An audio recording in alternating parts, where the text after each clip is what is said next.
This YouTube channel does not promote any violent, harmful, or illegal activities. All content provided by this channel is meant for an educational purpose only.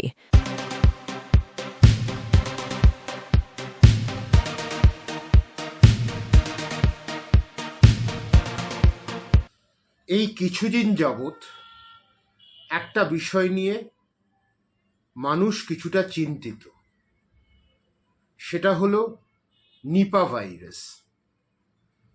Covid 2020 সালে ছিল, বহু মানুষের মৃত্যু হয়েছে, মানুষ কিন্তু আর মৃত্যু মিছিল দেখতে চায় না। নিপা ভাইরাস নিয়ে চিন্তার মধ্যে অনেকেই আছেন, কিন্তু আমি ডক্টর অরিন্দম বিশ্বাস আপনাদের কাছে এলাম অরিন্দমের দাওয়াইতে চিন্তা মুক্ত করতে। নিপা ভাইরাস নিয়ে কিছুটা আলোচনা করি। নিপা ভাইরাস 1998 সালে আবিষ্কৃত হয় মালয়েশিয়াতে নিপা নদীর কাছে। এক শ্রেণীর মানুষ আক্রান্ত হয়েছিল, তাদের ভাবা হয়েছিল তারা জাপানিজ এনসেফালাইটিসে ভুগছে। জাপানিজ এনসেফালাইটিসটা কিউলেক্স মশার কামড় থেকে হয়, ভারতবর্ষেও হয়, বাংলাতেও পশ্চিমবাংলাতেও একসময় হয়েছে, সেরেও গেছে, কিছু মৃত্যু হয়েছে। কিন্তু নিপা ভাইরাস নিয়ে মানুষ নতুনভাবে উদ্বিগ্ন। দর্শক বন্ধুরা, এনকে ডিজিটালের অরিন্দমের দাওয়াইতে বিভিন্ন সময় বিভিন্ন বিষয় নিয়ে অনুষ্ঠান করি। এনকে ডিজিটাল আপনাদের কথা শোনে, আপনাদের কথা ভাবে, সেই জন্যই আমাকে অনুরোধ করেছে চিকিৎসক হিসেবে নিপা ভাইরাস নিয়ে কিছু বক্তব্য রাখতে। তো অরিন্দমের দাওয়াইতে আমি ফিরে এসেছি আজ নিপা ভাইরাস নিয়ে। নিপা ভাইরাসের উৎসটা আমি বললাম। নিপা ভাইরাস একটা আরএনএ ভাইরাস। এই ভাইরাস কিভাবে আসে প্রথমে আলোচনা করি। এই ভাইরাস আসে বাদুড় থেকে। যে বাদুড় ফল খায়, সব বাদুড় ফল খায় না, এই বাদুড় বিভিন্ন গাছে ফলগুলো খায়, সেই ফলগুলো থেকে এই ভাইরাস আসে যখন আমরা সেবন করি। কিছু সময় দেখা গেছে এই বাদুড় থেকে শূকর অথবা ঘোড়া বা বিভিন্ন পশু প্রাণীর মধ্যে এই ভাইরাস প্রবেশ করেছে, কারণ তারা এই কাছে এসেছে এই ফলগুলোর। তারপর মানুষেরা যারা এদের লালন পালন করেন, তাদের এই ভাইরাস শরীরে প্রবেশ করেছে। তারপর মানুষের থেকে মানুষ এর মধ্যে এই ভাইরাস প্রবেশ করে, কাশি হাঁচি হলে প্রবেশ করে। আর বাদুড়ের লালা বা বাদুড়ের মূত্রত্যাগ, সেই তরল পদার্থগুলো যখন মানুষের শরীরে আসে সরাসরি, সেই ভাইরাস যদি ওখানে থাকে মানুষের শরীরে প্রবেশ করতে পারে। আজ কয়েকটা কেস রিপোর্টেড হয়েছে। কেউ কেউ মেদিনীপুরের বাসিন্দা, বাকিটা আরও বিস্তারিতভাবে খবর নেই, কিন্তু দুজনের অবস্থা আশঙ্কাজনক। চিন্তাটা কোথায়? এই নিপা ভাইরাস প্রায় 40 থেকে 70%, প্রায় 75% মৃত্যুর হার হতে পারে যদি বিভিন্ন পার্শ্ব প্রতিক্রিয়া দেখা যায়। নিপা ভাইরাস আমি যেরকম বললাম যে বাদুড় থেকে ছড়ায়, মানুষ থেকে মানুষের মধ্যে ছড়াতে পারে, সেটাও হতে পারে। কিন্তু নিপা ভাইরাস কোভিড নয়। কোভিড অনেক দূর অবধি ছড়িয়ে গেছিল বলে বিভিন্ন সারা বাংলায় হয়েছে, সারা বিশ্বে হয়েছে, কিন্তু নিপা ভাইরাসের ছড়ানোর বিষয়টা খুব সীমিত, আবদ্ধ থাকে কিছু জায়গা অবধি। সেই জন্য নিপা ভাইরাস আমাদের আটকাতে হবে, আটকানো যায় সে প্রচেষ্টা যদি আমরা করি। নিপা ভাইরাসের লক্ষণ কি? একজন মানুষের প্রবলভাবে জ্বর হলো, গা হাত পা ব্যথা হলো, পেশিতে টান ধরল, মাথা ব্যথা হলো, বমি হলো, এইগুলো প্রাথমিক লক্ষণ হিসেবে দেখা যায়। আর কি দেখা যায়? যখন স্নায়ুযন্ত্রের ওপর আঘাত করল তখন সেই মানুষ, সেই রোগী অসংলগ্ন কথা বলবে, হাঁটতে চলতে পারবে না, জ্ঞানও হারাতে পারে।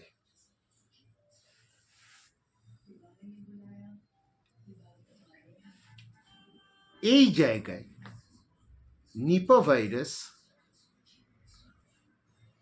সব থেকে খারাপ জিনিসটা হলো যখন স্নায়ুযন্ত্রে চলে যায় আমরা তাকে এনসেফালাইটিস বলি, অর্থাৎ যে প্রদাহটা ব্রেনের মধ্যে হচ্ছে, মস্তিষ্কের মধ্যে হচ্ছে, তখন মানুষের কিন্তু সমস্যার সৃষ্টি হয়, পরিস্থিতি জটিল থেকে জটিলতর হয়। আর মানুষের মধ্যে রেসপিরেটরি সিস্টেম, এই দুটো সিস্টেম নিপা ভাইরাস আক্রমণ করে, নার্ভাস সিস্টেম আর রেসপিরেটরি, অর্থাৎ ফুসফুস, মানে আপার রেসপিরেটরি ট্র্যাক্ট, গলা থেকে ফুসফুস অব্দি কিন্তু এই ভাইরাস পৌঁছতে পারে। ব্রেনে কেন পৌঁছয়? ব্রেনে কিছু রিসেপ্টর থাকে যেটা সহজেই ভাইরাসটাকে নিয়ে নিতে পারে ব্রেনের কোষগুলোর মধ্যে। সুতরাং বুঝতেই পাচ্ছেন, এটা যদি হয় আর পার্শ্ব প্রতিক্রিয়া শুরু করে তাহলে কিন্তু বিপদ আসতে পারে। এই বিপদটা থেকে আমাদের আটকাতে হবে, সেই প্রচেষ্টা করতে হবে। নিপা ভাইরাসের কি কোনো চিকিৎসা আছে? দর্শক বন্ধুরা তো সবসময় এই প্রশ্ন করবেন, অস্বীকার করার নেই, কিন্তু দুঃখের বিষয় সঠিক চিকিৎসা কিন্তু এখনো আসেনি। কোভিডের মতনই হিট অ্যান্ড ট্রায়াল মেথড হয়, অনেক রকম ওষুধ কোভিডের সময় হয়েছে, মানুষের পকেট ফুটো হয়েছে, মৃত্যু হয়েছে, যা পেরেছে তাকে আমি স্টেরয়েড দিয়েছি, বিভিন্ন ওষুধ দিয়েছি, কিন্তু আজ অবধি কিন্তু আমরা বলতে পারিনি কোভিডের ক্ষেত্রে এই ওষুধটা সঠিকভাবে বা কোনো সদর্থক ভূমিকা কোনো ওষুধ নিয়েছে, নেয়নি। পরিষ্কার কথা বলা ভালো, যেখানে আমাদের দুর্বলতা, চিকিৎসক হয়ে বলবো হ্যাঁ এটা আমাদের দুর্বলতা, সে কাজটা হয়নি। কোভিড প্রহেলিকা ছিল, আজও আছে। নিপা ভাইরাসেরও চিকিৎসা নেই, তবে আরএনএ ভাইরাস বলে রাইবাভেরিন বলে একটা ওষুধ পাওয়া যায়। এই রাইবাভেরিন মালয়েশিয়াতে যখন 1998 সালে নিপা ভাইরাস ধরা পড়েছিল এই ওষুধের প্রয়োগ হয়েছিল। কিছু মানুষ কিন্তু এই ওষুধে ভালো হয়েছিল, কিছু মানুষ হয়নি। সারা বিশ্বে কিন্তু গৃহীত হয়নি এই ওষুধটাকে নিপা ভাইরাসের চিকিৎসার বিষয়ে। সুতরাং আজ অবধি, এই তারিখ অবধি নিপা ভাইরাস এর কোনো চিকিৎসা নেই। আরেকটা প্রশ্ন স্বভাবতই একটা প্রশ্ন আসবে, স্বাভাবিকভাবে এটা আসবে, টিকা আছে কি? না, টিকা নেই, গবেষণা চলছে। ওষুধেরও যেরকম মনোক্লোনাল অ্যান্টিবডি, এগুলো পরে বিস্তারিতভাবে আলোচনা করব কোনোদিন, বা টিকা আজ অবধি হয়নি। এবং আমি চাইও না কোভিডের মতন দ্রুততার সাথে একটা টিকা আসুক এবং টিকা এসে বিভিন্ন পার্শ্ব প্রতিক্রিয়া করুক। এটা ব্যবসা নয়, মানুষ গিনিপিগ নয়। মানুষকে মানুষের মতো ভাবতে হবে, তাকে বাঁচার অধিকার দিতে হবে। জোর করে কোনো ওষুধ বা টিকা প্রয়োগ করা উচিত না, এটা মাথায় রাখতে হবে। চিকিৎসা যখন নেই তখন তার উপায়টা কি? এটা তো সাধারণ মানুষ প্রশ্ন করবেই। আমাদের তো বাঁচতে হবে, আমাদের থাকতে হবে এই পৃথিবীতে। বিভিন্ন অসুবিধার মধ্যে, বিভিন্ন কষ্টের মধ্যে, বিভিন্ন বাধার মধ্যে আমাদের ঠিক থাকতে হবে। একটাই আশাব্যঞ্জক, যেটা নিপা ভাইরাস কোভিডের মতো দ্রুততার সাথে ছড়ায় না। আর একটা বাদুড়ের ব্যাপার, বলতেই পারেন বাদুড়ের বাঁদরামো তার থেকে হচ্ছে। আর এবার আটকাতে হবে, এই আটকানোটা, এই শৃঙ্খলটা ভাঙতে হবে। আটকানো কিভাবে যাবে? আমরা যে ফলটা মনে হবে গাছ থেকে পারলাম কিন্তু কিছু খাওয়া ফুটো আছে, ছালটা অল্প ছাড়ানো হয়েছে, সেই ফল ছুঁড়ে ফেলে দেবো, খাবো না। যে ফল গাছের নিচে পড়ে আছে সেই ফলটা তুলেও খাওয়ার দরকার নেই। আস্ত ফল গাছ থেকে পেরে সেইটা 4-5 বার ধুয়ে, তারপর হাতটা ভালো করে ধুয়ে, কারণ এই হাত আমাদের মুখে অজান্তে প্রায় 7 থেকে 8 বার কিন্তু চলে আসে, খেয়াল করে দেখবেন। এইবার আটকার তো এটা একটা উপায়।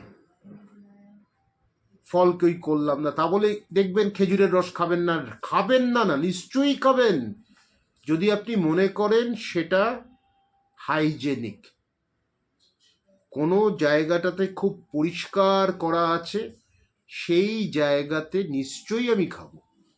কিন্তু যে এরিয়াতে, একটা ইতিহাসও খুব দরকার, যে এই জায়গায় কোনোদিন বাদুড়ের উপদ্রব আছে কিনা, 1, 2 নম্বর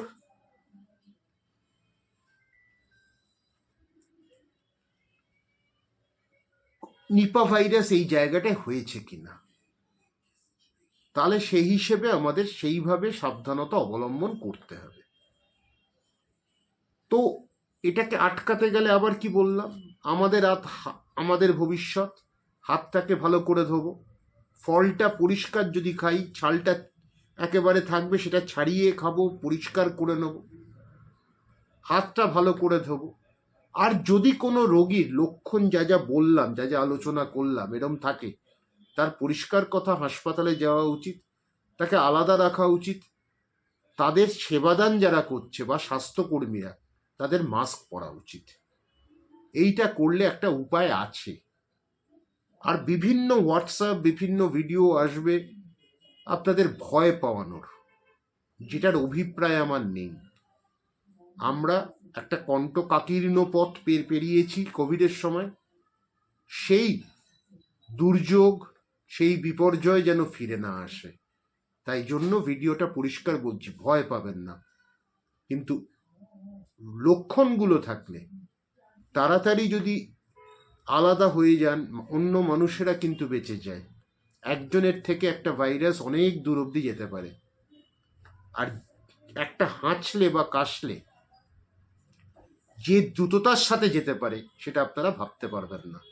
টেনিস খেলায় যে দ্রুততার সাথে বলটা যায়, এস বলে যেটাকে, সেইটা করলে সেই স্পিডে কিন্তু যেতে পারে।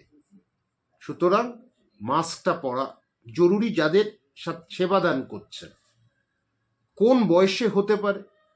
যে কোনো বয়সে হতে পারে, বয়স্কদের হতে পারে, মাঝারি বয়সে হতে পারে।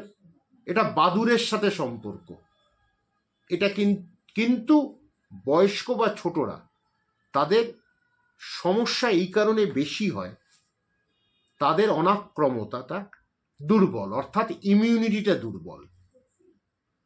আমার মনে হয় চিন্তায় থাকবেন না, কিন্তু সাবধান হন, হাতগুলো পরিষ্কার রাখুন, যে খাদ্যটা খাচ্ছেন সেটা পরিষ্কার জায়গা থেকে কিনুন, আর নিজেরা যে খাদ্যটা খাচ্ছেন সেটা খুব পরিষ্কার করুন। আর একটা কথা মাথায় রাখবেন, ব্যাপারটা হয়তো আমি একটু সার্কাস্টিক্যালি বলছি, ওই সিগারেট যেরকম আমরা কাউন্টার করি না, বাদুড়ের সাথে ফলটা কাউন্টার করতে যাবেন না। যেটা মনে হবে বাদুড় ঠুকরেছে, সেই ফলটা বর্জন করে দিন, কাউন্টার করতে যাবেন না। পুরো আস্ত জিনিসটা আপনার চাই, সেটা বাড়িতে ধুয়ে তারপর ফলটা কেটে খান।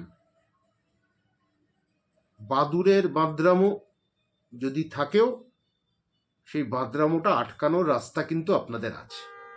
যা বলে দিলাম, আবার বলছি, চিন্তামুক্ত থাকুন,